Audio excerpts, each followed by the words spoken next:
Hi, it's Jacqueline, and we're going to do a little bit of work about how to use a circle to make a U-turn. When we're thinking about going around a circle in the road, sometimes people call it a roundabout, sometimes people call it a traffic circle. We're thinking about how we track around the circle, hugging the circle, and using perfect lane position. An important thing to remember is that we don't want to oversteer or go too fast. 10 miles an hour is the perfect speed to go around this circle. And you may have noticed that I turned the steering wheel 3/4 of a turn.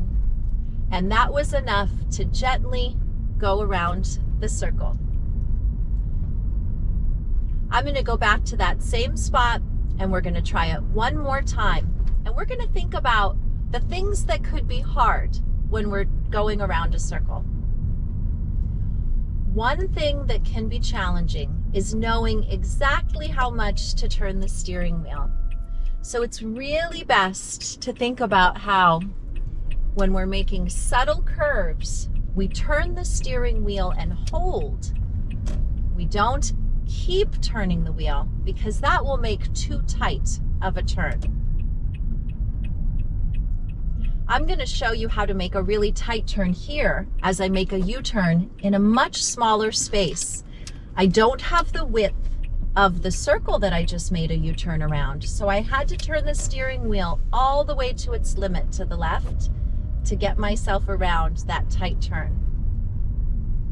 But now as I go back to the traffic circle, I'm going to remember that I've been given the space to travel safely, make a U-turn, and I don't have to do any tight maneuvers.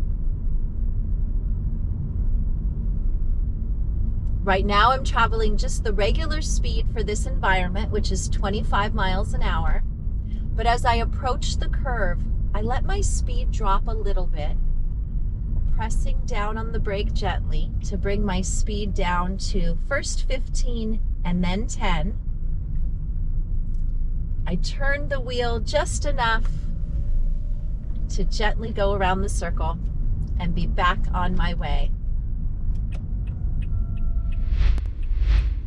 So the most important thing about using a traffic circle to turn around is maintain your lane position, maintain safe speed, and steer just enough to make it around the corner. Be careful not to oversteer because you don't want to go off in any one direction. It's a nice, smooth turn. Thanks for stopping by to learn today how to go around a traffic circle. See you next time.